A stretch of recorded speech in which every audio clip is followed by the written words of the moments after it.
lahy ivaraka isika. Andriamanitra tompo sy mpamonjy anay eo, misaotra anao, midera anao, manome voninahitra anao an-trano izahay toy ny fotoana omenao anay mba handrenesana ny hafatra avy amin'ny teninao. Sitraka indrindra ny hanazavanao anay ny alalan'ny fanahy masina, mba hahatonga anay handray tsara ny teny, mba hahatonga anay hahatakatra ny hevitra rakety ny teninao. Dia mitenena tompo fa vonina hainao izahay. Amen. Avy malala ampitongona amintsika mandrakariva ny fahasoavana sy ny fiadanana avy amin'Andriamanitra ray sy Jesosy Kristy tompo. Ny ten'Andriamanitra izay angalantsika ny afatry ny tompo anio dia arak'izay hita ao amin'ny Efesianina 4:7 ny andinin'ny 9 tapany 5. Efesianina 4:7 azafady. Isaia 4:7, Isaia 4:7 ny andinin'ny 9 tapany 5. Mivaky izao ny anaran'ny tompo.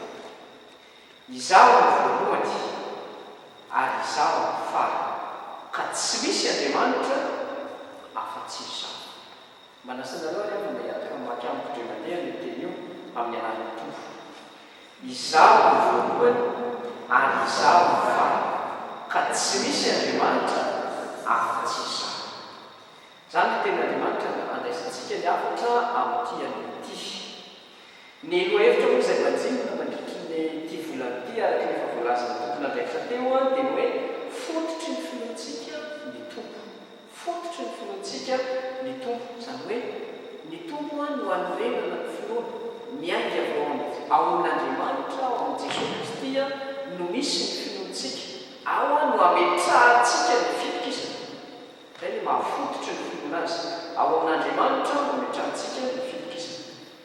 Ny bokin'ny Isaia 4:7 izay angalantsika ny hafatra ity dia ao anatiny ny antsoina mpandinika hoe Isaia 2. Ny Isaia 2 izay boky nosoratana ho an'ny zanak'Israely tamin'ny fahababona. Nosoratana tany amin'ny zanak'Israely izy ireo tamin'ny fahababona mba hanazavana ny zanak'Israely izany atao hoe Andriamanitra. Izany hoe manazava foto-kevitra ny amin'Andriamanitra zany ny bokin'ny Isaia. Ary maninona nanazava foto-kevitra momba an'Andriamanitra izy? Satria izao tamin'ny fotoana izay nandehanany zanak'Israely tamin'ny fahababona dia izao no tamatsainy zanak'Israely tena nilozan'Andriamanitra izay. Izao no tamatsainy zanak'Israely fa nakaiza ilay Andriamanitra no tsy nianana intsony, tsy nitondrana intsony, fa naninon'Andriamanitra no nandao anay. Ary vokatra izany dia lasa mitady Andriamanitra avy izy. Izay zavatra izay ny zavatra antrano. Dia vokatra izay olana teo amin'ny vahoaka n'Andriamanitra izay hoe nakaiza Andriamanitra izay dia namaly Andriamanitra. Namaly izy. Ary rehefa namaly izy dia nilaza no teny io. Misy izy hoe izaho ny voalohany ary izaho ny farany, ka tsy misy Andriamanitra afa-tsy izaho. Raha nandray loha hevitra zany ny isika amin'ity volana ity hoe fototry ny finoantsika ny tompo dia afaka miombona amin'ny zanak'Israely tamin'ny fotoana androtsika, afaka miombona manontany, mametraka fanontaniana fa maninona no tsy maintsy amitontsika no manomona ny finoantsika. Fa maninona no Jehovah Andriamanitra no fototry ny finoantsika. Mbola azotsika ametrahana ny fitokisana ve zany Jehovah Andriamanitra zany? Hanorenantsika ny finoantsika. Raha mipetraka izay fanontaniana hoe nahoana be dehibe izay dia misy valiny be dehibe amin'ny teny vakitsika reto. Fa misy anankiroa izay hoaisintsika manokana amin'ity amin'ity. Dia izao fototry ny finoantsika ny tompo satria izy no mitantana ny tantara ny vahoaka. Averiko, fototry ny finoantsika ny tompo satria izy no mitantana ny tantara ny vahoaka. Satria manina hoe? Satria izy no mitantana ny tantara ny vahoaka. Zao ry aho, raha ity teny ity fotsiny no jerentsika dia hoy izy izaho no voalohany ary izaho no farany. Andriamanitra zany eto maneho tena hoe voalohany sy farany. Inona no hevitra izany? Voalohany Andriamanitra satria taloha ny zavatra rehetra dia misy izy ny voalohany izy teo zany.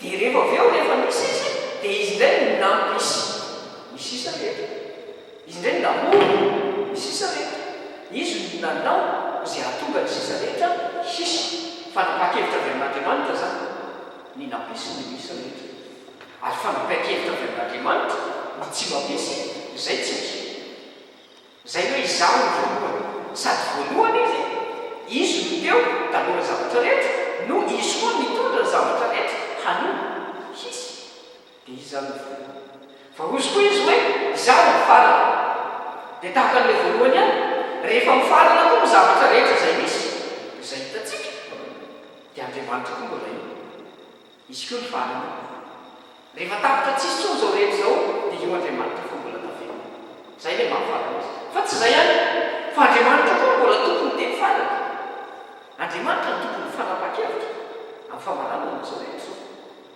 andriamanitra koa mbola tompony zay dia satria zany tompony fanapa-kevitra amin'ny fanombohany zay manao ary tompony fanapa-kevitra amin'ny famaranana zay farana dia izy zany voalohany sy farana ary satria izy ao alohany zay manombo ary satria izy any aorinany zay manombo dia azafady ao arinany zay mamarana dia izy kio zany ny farana dia zay mbola zay hoe izaho ny voalohany ary izaho ny farana fa ny fanontaniana dia zao ary izany eo foana izany eo foana satria izy hoe izaho ny voalohany izaho ny farana ary izany eo foana izany eo foana ahoana isika rehetra ny fonina eo afoana fa raha ity tenitena resana izy ny tena zany voalohany zany farana ny tena olona zay tiany olona zay dia zao satria zany nanomboka azy zany mamanana azy dia za koa eo afoana andriamanitra eo afoana izay rehetra ny foroniny a dia miaraka amin'ny eo fovoany izay rehetra ny foroniny dia tantanany oety eo afoana ary zay ny tiana andriamanitra sy eo ny zanak'Israely ny tiana andriamanitra sy eo ny zanak'Israely dia zao aza dinoina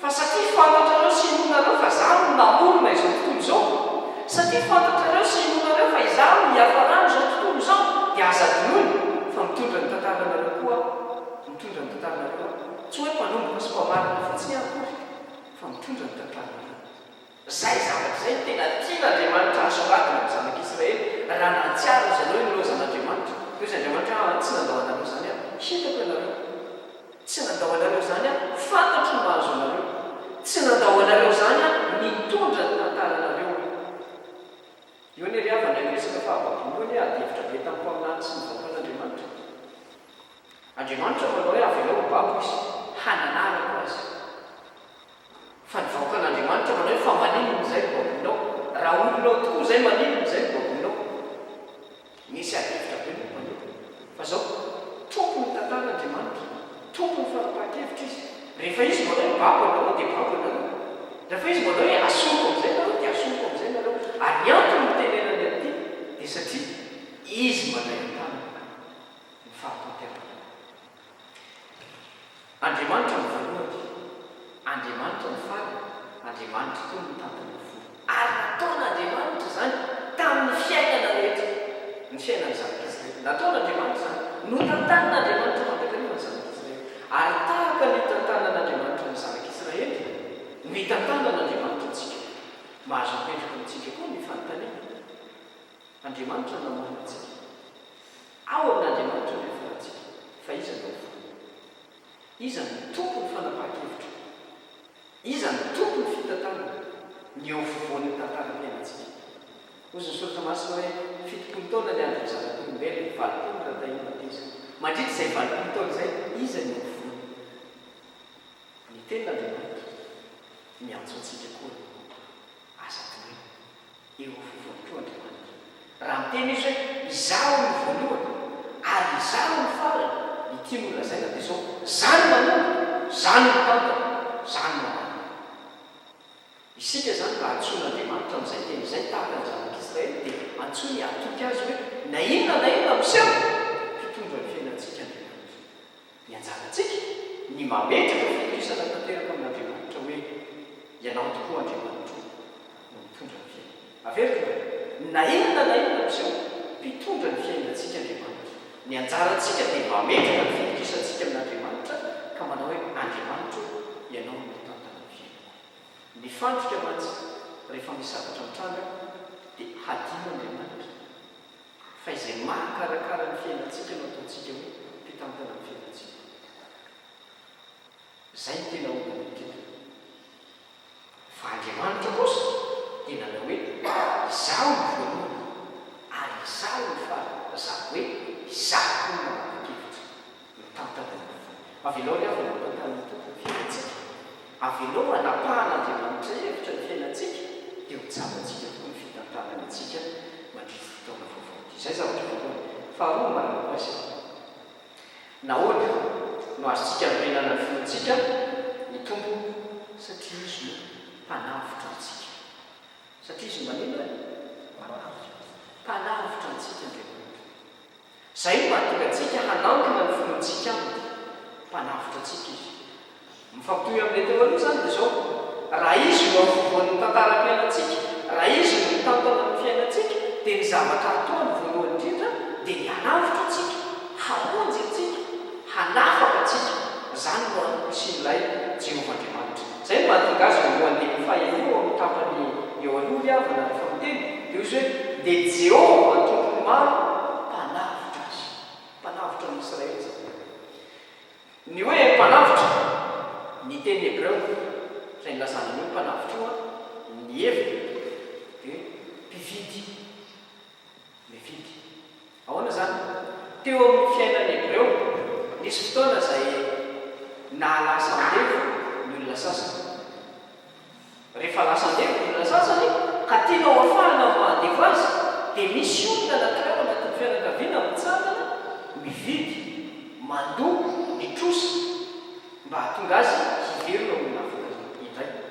Izay olona izay nizara asan'izay olona izay no tonono ny teny Hebreo amin'ity teny teo mpanavotra izay antsoina ny Jehovah Andriamanitra. Fa tsy izay ihany, fa raha ohatra koa misy olona anankiray ao anatin'ny fianakaviana no ny fahasairanana, voatery nivarotra ny fananana, voatery nivarotra ny taniny, voatery nivarotra ny izay rehetra teo ampelantanany na ahafahany nanao asa fivelomana, voatery nivarotra an'izay, dia misy olona anankiray amin'ny fianakaviana mijoro, mandoa, nitrosa, mividy mba hahatonga ny olona na ny fananana very ho voavitra.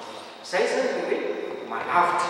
Ary raha izay no heviny mividy, ny tena dika zany dia zao olona manana zavatra homena mba hotakalo ilay olona babo. Zay no tena manavotra.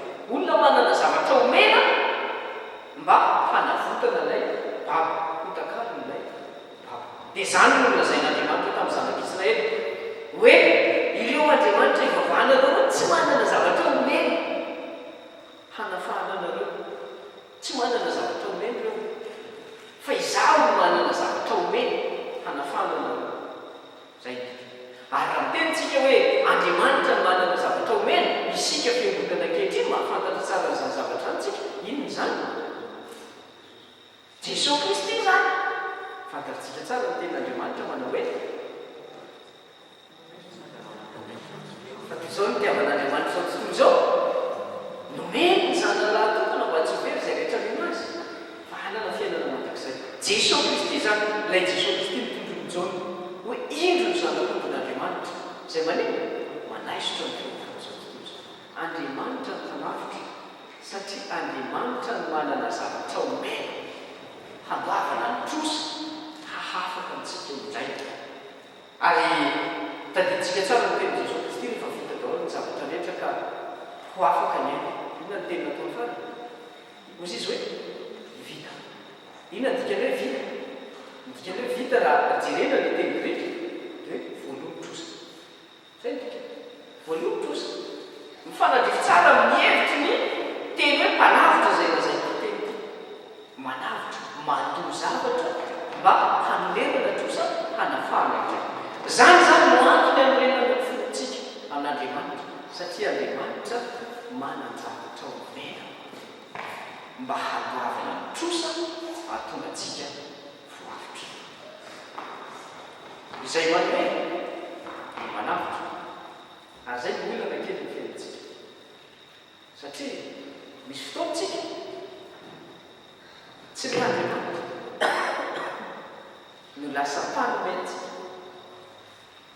fa misy patron hafa zay manome ary dia voatery lasa mpanavitra zay ka voatery manampoentsika zay tena milety andriamanitra averika amin'ny fiainatsika indraindray tsy andriamanitra mpanavitra tsy andriamanitra mpanome fa misy olona hafa zay misy zavatra hafa misy olona hafa misy hetrika hafa zay manome antsika ary dia ireny no lasa toentsika satria manome antsika andriamanitra no antsoantsika etra andriamanitra no ioreny ny fototsika satria andriamanitra no manajavatra omena mihoatra no zay antsona andriamanitra tsika hatoky an'andriamanitra hatoky izay omena andriamanitra satria izay omena andriamanitra atsika no mahatonga atsika ho avitra ho tena afaka tantera mitenena Jesosy Kristy hoe raha ny zanako manafaka anareo dia ho afaka tokoa rehefa le omena andriamanitra no raisitsika dia afaka isika fa raha tsy maintsy hitady ny fanomezana amin'ny toerana hafa isan-karazantsika dia voatery hanomboka zay rehetra fa andriamanitra nanao hoe afaka manome anareo ry avana vaovao ny taona miatrika eo hevitra vaovaontsika fototry ny finoantsika ny tompo raha fototry ny finoantsika izy dia anorenantsika ny fanantenantsika izy zany anorenantsika ny toky ny fatokisantsika izy zany nahoantsika no anonan'izay satria izy ihany no afaka mitantana ny tantaram-piainantsika ary satria izy no manana omena mba hanafotanatsika indrindra amin'ny kejasantany atsony tompotsika atoky ny tompo fa izy mifototra ny finoantsika ary hankitsika amin'ny tompo zany von'andriamanitra rehefa voninahitra fa ho amintsika ny fiainana amen.